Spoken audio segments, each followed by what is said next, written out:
ಉದ್ಯೋಗಕ್ಕಾಗಿ ಸರ್ಕಾರದ ವಿರುದ್ಧ ಆಕ್ರೋಶ ವ್ಯಕ್ತಪಡಿಸ್ತಾರೆ. ಸರ್ಕಾರ ಕಳೆದ ವರ್ಷ ಮೇ ತಿಂಗಳಲ್ಲಿ ಒಂದು ಮಾತನ್ನು ಕೊಟ್ಟಿದ್ದರು. ಸ್ವತಃ ಈ ರಾಜ್ಯದ ಮುಖ್ಯಮಂತ್ರಿಗಳೇ ಟ್ವೀಟ್ ಮೂಲಕ ಈಗಲೂ ನನಗೆ ಒಬ್ಬ ಮಾಧ್ಯಮದ ಸ್ನೇಹಿತರು ಆ ಟ್ವೀಟನ್ನು ಕಳಿಸಿದರು. 2,85,000 ಉದ್ಯೋಗವನ್ನು ನಾವು ಭರ್ತಿ ಮಾಡ್ತೇವೆ, ಸರ್ಕಾರದಲ್ಲಿ ಇರ್ತಕ್ಕಂಥ ಒಂದು ಅವಕಾಶ ಏನಿದೆ. ಈ ಹಿಂದೆ ಪಾಪ ಭಾಳ ಹೇಳಿದ್ರು, ಹಿಂದಿದ್ದಂಥ ಸರ್ಕಾರಗಳು ಯಾರೂ ಕೂಡ ಉದ್ಯೋಗಗಳನ್ನ ಕಲ್ಪಿಸ್ಲಿಕ್ಕೆ ಆಗಲಿಲ್ಲ. ಸರ್ಕಾರದ ಕಡೆಯಿಂದ ಇರ್ತಕ್ಕಂಥ ಈ 2,85,000 ಉದ್ಯೋಗಗಳನ್ನ ಭರ್ತಿ ಮಾಡ್ತೀವಿ ಅಂತಕ್ಕಂಥ ಮಾತನ್ನು ಕೊಟ್ಟಿದ್ದರು. ಸ್ವತಃ ಮುಖ್ಯಮಂತ್ರಿಗಳೇ ಹೇಳಿರ್ತಕ್ಕಂಥ ಸ್ಟೇಟ್ಮೆಂಟ್ನ ಮತ್ತೆ ನಾನು ಕೂಡ ಓದ್ತಾ ಇದ್ದೆ. 1 ವರ್ಷ ಕಳೆದೋಗದೆ. 1 ವರ್ಷ ಆದರೂ ಕೂಡ ಈಗಲೂ ಕೂಡ ಅಲ್ಲಿರ್ತಕ್ಕಂಥ ಯಾವುದೇ ನಮ್ಮ ರಾಜ್ಯದಲ್ಲಿ ಸರ್ಕಾರಿ ಹುದ್ದೆಗಳಿಗೆ ಉದ್ಯೋಗ ಏನು ಭರ್ತಿ ಆಗಬೇಕಾಗಿತ್ತು, ಆಗಿಲ್ಲ. ಆ ಹಿನ್ನೆಲೆಯಲ್ಲಿ ಇವತ್ತು ಧಾರವಾಡದಲ್ಲಿ ನಾನು ಬೆಳಗ್ಗೆಯಿಂದ ನೋಡ್ತಾ ಇದ್ದೇನೆ, ಇವತ್ತು ಯುವಕರು ಬೀದಿಗಿಳಿದವರೆ. ಬೀದಿಗಿಳಿತಕ್ಕಂಥ ಒಂದು ಪರಿಸ್ಥಿತಿ, ವಾತಾವರಣವನ್ನು ಈ ರಾಜ್ಯದ ಮುಖ್ಯಮಂತ್ರಿಗಳಾಗಲಿ ರಾಜ್ಯ ಸರ್ಕಾರ ಆಗಲಿ ನಿರ್ಮಾಣ ಮಾಡಿರ್ತಕ್ಕಂಥದ್ದು ನಿಜಕ್ಕೂ ಕೂಡ ಅತ್ಯಂತ ಖಂಡನೀಯ. ಯಾಕೆಂದರೆ ಇವತ್ತು ಉಪಮುಖ್ಯಮಂತ್ರಿಗಳು ಮಾತನಾಡಿರ್ತಕ್ಕಂಥ ಹೇಳಿಕೆಯನ್ನು ನಾನು ನೋಡಿದೆ. ಅದೆಂಥದ್ದು ಯುವ ನಿಧಿಯಲ್ಲಿ 3,000 ರೂಪಾಯಿ ಕೊಡ್ತಾ ಇಲ್ವಾ ಅಂತ ಭಾಳ ಲಘುವಾಗಿ ಮಾತಾಡಿದ್ದಾರೆ. ಇಲ್ಲಿ ಯಾವುದೋ ಇವರು 3,000 ರೂಪಾಯಿ 2,000 ರೂಪಾಯಿ ನೆಚ್ಕೊಂಡು ಬದುಕ್ತಾ ಇರ್ತಕ್ಕಂಥ ಯುವಕರು ಯಾರೂ ಇಲ್ಲ.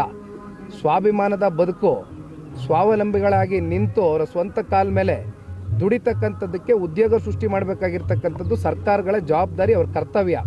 ಜೊತೆಯಲ್ಲಿ ಮುಖ್ಯಮಂತ್ರಿಗಳಾದಿಯಾಗಿ ಮಾತು ಕೊಟ್ಟಿದ್ರು, ಆದರೆ ಕೊಟ್ಟ ಮಾತಂತೆ ಯಾವುದು ಕೂಡ ಉಳಿಸ್ಕೊಂಡಿಲ್ಲ, ಮಾತು ತಪ್ಪಿದ್ದಾರೆ. ಹಾಗಾಗಿ ಇವತ್ತು ಯುವಕರು ಬೀದಿಗಿಳಿದಿದ್ದಾರೆ. ಅಂತಿಮವಾಗಿ ಧಾರವಾಡದಲ್ಲಿ ಏನು ಇವತ್ತು ಈ ಪ್ರತಿಭಟನೆ ಹೋರಾಟ ಶುರುವಾಗಿದೆ, ಬಹುಶಃ ಈ ಒಂದು ಯುವಕರ ಕಿಚ್ಚು ಇಡೀ ರಾಜ್ಯ ವ್ಯಾಪ್ತಿ ಮುಂದಿನ ದಿನಗಳಲ್ಲಿ ಭಾಳ ದೊಡ್ಡ ಮಟ್ಟದಲ್ಲಿ ಹತ್ತುರಿತಕ್ಕಂಥದ್ರಲ್ಲಿ ಯಾವುದೇ ಸಂಶಯ ಇಲ್ಲ. ಅದಕ್ಕಿಂತ ಮುಂಚಿತವಾಗಿ ಈ ರಾಜ್ಯ ಸರ್ಕಾರ ಎಚ್ಚೆತ್ಕೊಂಡು ಈ ಕೂಡಲೇ ಏನು 2,85,000 ಭರ್ತಿ ಮಾಡ್ತೀವಿ ಸರ್ಕಾರದ ಹುದ್ದೆಗಳನ್ನ ಅಂತ ಹೇಳಿದ್ರು, ಅದನ್ನು ಮಾಡ್ತಕ್ಕಂಥದ್ದು ಸೂಕ್ತ. ಸಿದ್ದರಾಮಯ್ಯನವರು ಒಂದು ಟ್ವೀಟ್ ಮಾಡಿದ್ದಾರೆ ಸರ್, ದೇವೇಗೌಡರು ಕುಮಾರಸ್ವಾಮಿ ಅವರು ಸ್ವಜಾತಿ ವಿರೋಧಿ ಒಕ್ಕಲಿಗ ನಾಯಕರನ್ನ ಯಾರನ್ನೂ ಕೂಡ ಬೆಳೆಸಲಿಲ್ಲ ಅಂತೇಳಿ ಒಂದು ದರ್ಶನ ಪಟ್ಟಿಯನ್ನು ಹಾಕಿ ಟ್ವೀಟ್ ಮಾಡಿರುವಂಥದ್ದು ಸರ್. ನಾನು ಅವ್ರ ಟ್ವೀಟನ್ನು ಬಹಳ ಸೂಕ್ಷ್ಮ ಗಮನಿಸಿದ್ದೇನೆ. ಅವರು ಹೇಳಿರ್ತಕ್ಕಂಥ ಪ್ರತಿಯೊಂದು ಅಂಶನೂ ಕೂಡ ಓದಿದ್ದೀನಿ. ಬಹುಶಃ ಅವರೇ ಒಂದಷ್ಟು ಹೆಸರುಗಳನ್ನು ಕೂಡ ಪ್ರಸ್ತಾವನೆ ಮಾಡಿದ್ದಾರೆ ಅವ್ರ ಟ್ವೀಟಲ್ಲಿ. ಯಾರ್ಯಾರು ದೇವೇಗೌಡರು ಸಾಹೇಬರು ರಾಜಕೀಯವಾಗಿ ಅವರನ್ನು ಬೆಳೆಸಿ ಭಾಳ ಉತ್ತುಂಗದ ಸ್ಥಾನಕ್ಕೆ ಕೊಂಡೊಯ್ತಕ್ಕಂಥ ಕೆಲಸ ಮಾಡಿದರು, ಅಂಥವರೇ ದೇವೇಗೌಡರು ಸಾಹೇಬ್ರಿಗೆ ಬೆನ್ನಿಗೆ ಚೂರಿ ಚುಚ್ಚಿ ಕೊನೆಗೆ ಇವತ್ತು ದೇವೇಗೌಡರು ಬೆಳೆಸಲಿಲ್ಲ, ಅವರ ಸ್ವಂತ ಸಮುದಾಯನ ಬೆಳೆಸಲಿಲ್ಲ ಅಂತಕ್ಕಂಥ ತಪ್ಪು ಸಂದೇಶಗಳು ಕೊಡ್ತಕ್ಕಂಥ ಅಗತ್ಯತೆ ಇಲ್ಲ. ಬಹುಶಃ ರಾಜ್ಯದ ಮುಖ್ಯಮಂತ್ರಿಗಳ ಒಂದು ಸ್ಟೇಟ್ಮೆಂಟ್ ಏನಿತ್ತು, ನಾನು ಕುರಿ ಕಾಯೋ ಅಂತ ಒಬ್ಬ ಸಾಮಾನ್ಯ ಸಮುದಾಯಕ್ಕೆ ಸೇರಿ ಇವತ್ತು ಈ ರಾಜ್ಯದ ಮುಖ್ಯಮಂತ್ರಿಗಳಾಗಿರ್ತಕ್ಕಂಥದ್ದು ಯಾರು ಕೂಡ ಸಹಿಸ್ತಾ ಇಲ್ಲ ಅಂತಕ್ಕಂಥದ್ದು ಏನು ಹೇಳ್ತಾ ಇದ್ದಾರೆ. ಬಹುಶಃ 8 ವರ್ಷಕ್ಕೂ ಅಧಿಕ ಕಾಲ ಈ ರಾಜ್ಯದಲ್ಲಿ ಮುಖ್ಯಮಂತ್ರಿಗಳಾಗಿ ಆಡಳಿತ ಮಾಡಿರ್ತಕ್ಕಂಥದ್ದು ಅಷ್ಟೇ ಅಲ್ಲ, 35 ವರ್ಷ, 8 ವರ್ಷ ಮುಖ್ಯಮಂತ್ರಿಗಳಾಗಿ 35 ವರ್ಷ ಅವರು ಯಾವುದಾದ್ರೂ ಒಂದು ರೀತಿಯಲ್ಲಿ ಅಧಿಕಾರ ಅನುಭವಿಸಿದ್ದಾರೆ. ವಿರೋಧ ಪಕ್ಷದ ನಾಯಕರ ಕೆಲಸ ಮಾಡಿದ್ದಾರೆ, ನಾನಾ ರೀತಿ ಅಧಿಕಾರ ಅನುಭವಿಸಿ ಬಂದಿರತಕ್ಕಂಥವ್ರು. ಅಂಥವ್ರ ಬಾಯಲ್ಲಿ 8 ವರ್ಷ ಒಂದು ಪಾಪ ದಾಖಲೆ ಸೃಷ್ಟಿ ಮಾಡಿದ್ದೀನಿ, ದೇವರಾಜ್ ಅರಸು ಅವರ ರೆಕಾರ್ಡ್ ಬ್ರೇಕ್ ಮಾಡಬೇಕು ಅಂತಕ್ಕಂಥದ್ದು ಒಂದು ಅವ್ರ ಮನಸ್ಸಲ್ಲಿ ಪಾಪ ಏನಿತ್ತು ಅದು ಬ್ರೇಕ್ ಮಾಡಿರ್ತಕ್ಕಂಥ ವ್ಯಕ್ತಿ, ಅಂಥ ಯೋಗವಂತ, ಅಷ್ಟೆಲ್ಲ ಯೋಗ ಪಡ್ಕೊಂಡಿರ್ತಕ್ಕಂಥ ಮಾನ್ಯ ಮುಖ್ಯಮಂತ್ರಿಗಳ ಬಾಯಲ್ಲಿ ಇವತ್ತು ಇಂಥ ಮಾತು ಬರುತ್ತೆ ಅಂದರೆ ಎಲ್ಲಾದರೂ ಉಂಟೇನ್ರಿ? 35 ವರ್ಷ ಅಧಿಕಾರ, 8 ವರ್ಷ ಮುಖ್ಯಮಂತ್ರಿ, ಇದಕ್ಕಿಂತ ಇನ್ನೇನು ಕೊಡ್ಲಿಕ್ಕಾಗ್ತದೆ ಇದು ರಾಜ್ಯದ ಜನತೆ? ದಯವಿಟ್ಟು ಒಂದು ಮಾತನ್ನು ಹೇಳ್ತೇನೆ, ನೀವು ಸಮಾಜನ ಅಥವಾ ಸಮುದಾಯವನ್ನು ಮುಂದಿಟ್ಕೊಂಡು ಅದರ ಮೂಲಕ ರಕ್ಷಣೆ ಪಡಿತಕ್ಕಂಥ ಕೆಲಸ ಮಾಡೋದು ಬೇಡ. ಇವತ್ತೇನಾದರೂ ಮಾನ್ಯ ಮುಖ್ಯಮಂತ್ರಿಗಳು ಈ ರಾಜ್ಯದ ಮುಖ್ಯಮಂತ್ರಿಗಳಾಗಿದ್ದಾರೆ, ಈಗೇನೋ 18ನೇ ಬಡ್ಜೆಟ್ ಮಂಡನೆ ಮಾಡ್ತಾ ಇದ್ದಾರಲ್ಲ, ಇದಕ್ಕೆ ಯಾವ ಒಂದು ಜನತಾದಳ ಪಕ್ಷ, ಯಾವ ದೇವೇಗೌಡರು ಸಾಹೇಬರು ಮೊದಲನೇ ಬಾರಿ ಅವರು ಬಡ್ಜೆಟ್ನ ಮಂಡನೆ ಮಾಡ್ತಕ್ಕಂಥದ್ದಕ್ಕೆ ಅವ್ರ ಕೈಲಿ ಮಾಡಿಸಿದ್ರಲ್ಲ, ಅವತ್ತು ಎಂತೆಂಥ ದೊಡ್ಡ ಅಗ್ರಗಣ್ಯ ನಾಯಕರು ಇದ್ರು ರೀ, ಎಷ್ಟು ಪ್ರಶ್ನೆಗಳು ಕೇಳಿದರು. ಅವತ್ತು ಸಿದ್ದರಾಮಯ್ಯನವ್ರ ಕೈಲಿ ಇಲ್ಲ, ಇವ್ರು ಬೆಳಿಬೇಕು, ಎಲ್ಲ ಸಮುದಾಯದವರು ಬೆಳಿಬೇಕು, ಸಾಮಾಜಿಕ ನ್ಯಾಯ, ಸಾಮಾಜಿಕ ಬದ್ಧತೆ ಅಂತಕ್ಕಂಥ ಚಿಂತನೆಯಿಂದ ದೇವೇಗೌಡರು ಸಾಹೇಬರು ಅವತ್ತು ಅವ್ರ ಕೈಲಿ ಬಡ್ಜೆಟ್ ಮಂಡನೆ ಮಾಡಿಸಿದ್ರಲ್ಲ, ಅವತ್ತು ದೇವೇಗೌಡರು ಸಾಹೇಬರು ಬಡ್ಜೆಟ್ ಮಂಡನೆ ಮಾಡಿಸದೇ ಹೋಗಿದ್ರೆ ಇವತ್ತು 18ನೇ ಬಡ್ಜೆಟ್ ಮಂಡನೆ ಮಾಡೋಕ್ಕಾಗದ ಮಾನ್ಯ ಮುಖ್ಯಮಂತ್ರಿಗಳು? ಇತಿಹಾಸ ತಿಳ್ಕೊಂಡು ಮಾತಾಡೋಣ ದಯಮಾಡಿ. ಸರ್, ಕೆಲ ಕಾಂಗ್ರೆಸ್ ಶಾಸಕರೇ ಸಚಿವರುಗಳಿಗೆ ಕೆಲಸ ಸರಿಯಾಗಿ ಮಾಡ್ತಾ ಇಲ್ಲ ಅಂತ ಹೇಳಿ ಕಾಂಗ್ರೆಸ್ ಹೈಕಮಾಂಡ್ಗೆ ಪತ್ರ ಬರೆದಿದ್ದಾರೆ. ಯಾರು ಅಂದ್ರೆ ಹೊಸದಾಗಿ ಶಾಸಕರಾಗಿರುವಂತ ಸರ್ ಹೈಕಮಾಂಡ್ಗೆ ಆ ಸಚಿವರುಗಳು ಕೆಲಸ ಮಾಡ್ತಾ ಇಲ್ಲ, ಹಾಗಾಗಿ ಬದಲಾವಣೆ ಮಾಡಿ ಯುವಕರಿಗೆ ಅವಕಾಶ ಕೊಡಿ ಅನ್ನುವಂಥ ಪತ್ರವನ್ನು ಬರೆದಿದ್ದಾರೆ. ಅಲ್ಲ, ಸಚಿವರು ಬದಲಾವಣೆ ಮಾಡೋದಲ್ಲ, ಈ ರಾಜ್ಯ ಸರ್ಕಾರ ಬದಲಾವಣೆ ಮಾಡ್ತಕ್ಕಂಥ ದಿನ ಭಾಳ ದೂರ ಇಲ್ಲ. ಅದು 7 ಕೋಟಿ ಕನ್ನಡಿಗರು ಮಾತಾಡ್ತಾವ್ರೆ. ಬಹುಶಃ ಇವತ್ತು ಟ್ರೆಂಡ್ ಯಾವ ರೀತಿ ಇದೆ ಅಂದರೆ 9,000 ಕಿಲೋಮೀಟರ್ ರಾಜ್ಯ ಪ್ರವಾಸ ಮಾಡ್ಕೊಂಬಂದಿದ್ದೀನಿ, 2ನೇ ಹಂತಕ್ಕೆ ಪ್ರವಾಸ ಕೈಗೆತ್ಕೊಂಡಿದ್ದೀನಿ, ಈಗ ಟಿ ನರಸೀಪುರಕ್ಕೆ ಹೋಯ್ತಾ ಇದ್ದೀನಿ. ಎಲ್ಲಿ ಹೋದರೂ ಜನ ಒಂದೇ ಹೇಳ್ತಾರೆ, ಇವತ್ತು ನಾಳೆ ಏನಾದ್ರು ಚುನಾವಣೆ ಅನೌನ್ಸ್ ಆದರೆ ಈ ಕೂಡಲೇ ತಿರಸ್ಕಾರ ಮಾಡ್ತಕ್ಕಂಥ ಮೂಡ್ಗೆ ಜನ ಬಂದುಬಿಟ್ಟಿದ್ದಾರೆ. ಚುನಾವಣೆ ಮೂಡ್ನಲ್ಲಿದ್ದಾರೆ ಜನ.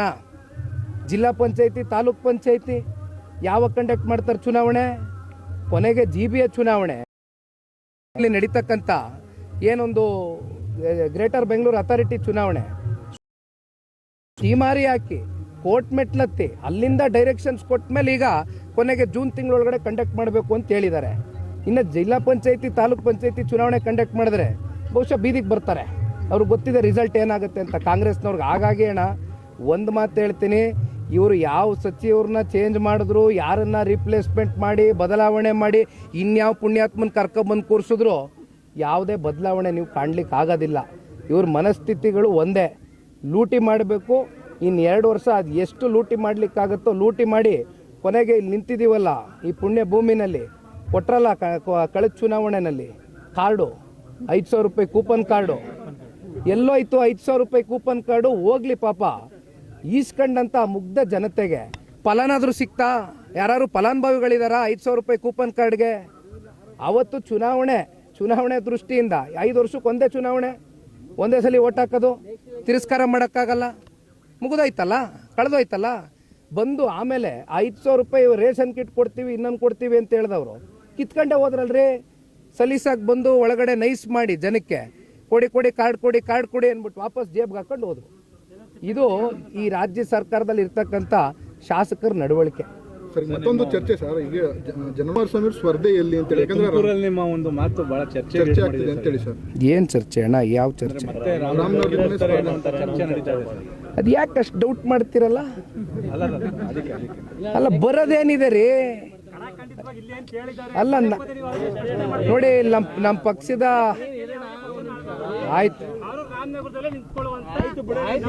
ಆಯ್ತಲ್ಲ, ಅವರೇ ಉತ್ತರ ಕೊಟ್ರಲ್ಲ. ಅವ್ರ ಆದೇಶನೇ ಅಂತಿಮ, ಕಾರ್ಯಕರ್ತರ ಆದೇಶನೇ ಅಂತಿಮ ಅಷ್ಟೇ.